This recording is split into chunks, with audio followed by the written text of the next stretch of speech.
There are places in a city you pass every day, but you never truly see. Not until one exhausted night when you miss the last train, and the platform reveals a line that was never meant for you. A line that runs straight into tomorrow. That was the night I boarded the 13th train. My phone was at 3%. Not because I forgot to charge it, because I kept staring at the same email. The company wrote it politely, restructuring, position terminated. It was calm language for a simple truth. I'd been dropped. A staff member told me the last train was coming, so I stood and walked to the platform. Few people, white lights. The air smelled like disinfectant and metal. The train arrived like normal. I stepped in, then noticed the car was almost empty. Above the door, the display didn't show station names. It showed only Train 13, one way. This line had never had a Train 13. I tried to get off, but the doors shut. As the train started moving, the lights dimmed for a second and came back, like the world rebooted. At the next stop, I stepped onto a station I had never seen. The sign read, Oyagi. I was sure my city didn't have a station with that name. Then my phone lit up by itself. Battery 100%. Date 3 years from today. I thought it was a glitch until I looked around. People on the platform stood too neatly, too quietly. And the exits were blocked by a gate with a notice, Present today's proof, at the time checkpoint. Before I could even ask what that meant, someone behind me spoke my name. You came. I turned. A man stood by a pillar, and he looked exactly like me. He held out a card. Take it. Without this, you can't leave. On the card, one sentence was printed. Today's proof, I can still go back. The man's eyes were tired, like he hadn't slept properly in years. He didn't look shocked to see me. He looked like he'd been waiting. Who are you? I asked. You, he said. You from 3 years ago. My mind spun, but he didn't give me time. He glanced at the display above the doors, as if counting seconds. This train comes once a day. It carries only one kind of person, someone whose future is about to swallow them. I wanted to argue, but my throat went dry. He spoke again, calm and exact. You just got laid off. My stomach dropped. How do you know that? Because that's the starting point, he said. When you go back, you'll try to prove you still matter. You'll take a small job, a simple job. He watched my face and said the words carefully. Deliver a box to a place called Minghe Building. Where is it? I asked. He shook his head, almost impatient. You don't need the address yet. You only need one rule. Don't go. He said Minghe Building wasn't a normal building. It's a fold in time, he told me. And some people live by borrowing other people's tomorrows. I let out a short laugh because it sounded insane, but he didn't smile. They won't kill you, he said. They won't force you. They only do one thing. They guide you into a choice, and then they move the reward away from you. So you work and love and struggle, yet the good result never reaches your hands. The words hit too close. I gripped the card. "So you brought me here to change the future?"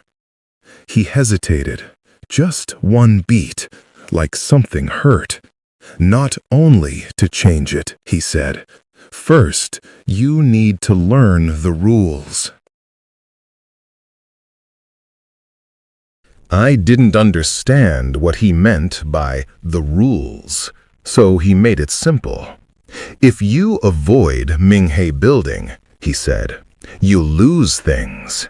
He listed them like a verdict. "The opportunity you think you need will disappear. Some people will call you weak. Your life may become slower, poorer, less impressive." I clenched my teeth. Then why avoid it? He looked at me like a mirror I didn't want to face. "Because that version of you still owns your tomorrow," he said. Before I could answer, a cold announcement echoed across the platform. "Train 13 is closing. Passengers with valid proof, please board." That's when I noticed everyone around us, those neatly dressed people, turned their heads at the same time. Their eyes were empty, like they weren't fully alive, and I understood. They weren't passengers. They were assigned tomorrows, spare futures ready to be handed out. My future self grabbed my shoulder. His grip was steady. "Now," he said, "go back while you still remember what kind of life you want." He pushed me toward the open door. As I stepped inside, I turned around. He didn't follow. He stayed on the platform and lifted his hand. A small motion, like switching something off. The door shut. The lights dimmed, then returned. I looked down at my card. The ink was fading, as if time were washing it away. In the end, only one sentence remained. "Don't hand your tomorrow to anyone." The train stopped. I was back at a familiar station, familiar signs, normal air. It felt like a dream, except something was still in my hand. A blank card. On the back, a small symbol. Infinity. I walked out of the station. The rain had stopped. Neon light reflected on the street like nothing had happened. I took a deep breath and almost convinced myself it was stress, a hallucination made of exhaustion and fear. Then I saw a man handing out flyers at the corner. He smiled like a normal part-time worker, friendly, casual. He walked up to me and spoke lightly. "Sir, do you want a small job? It's easy. Just deliver a box, not far." Then he said the address as if it were nothing. Minghe Building. My body reacted before my mind did. A cold shock ran through me. This wasn't coincidence. This was the system bringing me back to the same fork in the road. He took out the box. It was clean in an unnatural way, like it had never been touched by real life. I lifted my hand, almost reached for it, and flashed back to the empty-eyed people on the future platform, and to my future self's exhausted face. "Why me?" I asked. The man blinked once. Then his smile grew deeper. "Because you look like you really need a chance." And I understood. Ming Building never forces you. It simply places what you want most right in front of you and waits for you to trade your tomorrow by your own choice. I stared at the box, then slowly pulled my hand back. I made the first decision that felt truly mine. No, I said. His smile froze. His eyes flickered, like he wasn't sure what the next step was. And then, under his breath, he slipped and said something too honest. "How can you remember?" I didn't answer. I turned and walked away. At the next corner, I looked back. He was gone. The box was gone. The street looked untouched, like no one had ever stood there. I looked down at my blank card. Along the edge, new words appeared, slowly, like time writing a receipt. Today's proof, still valid.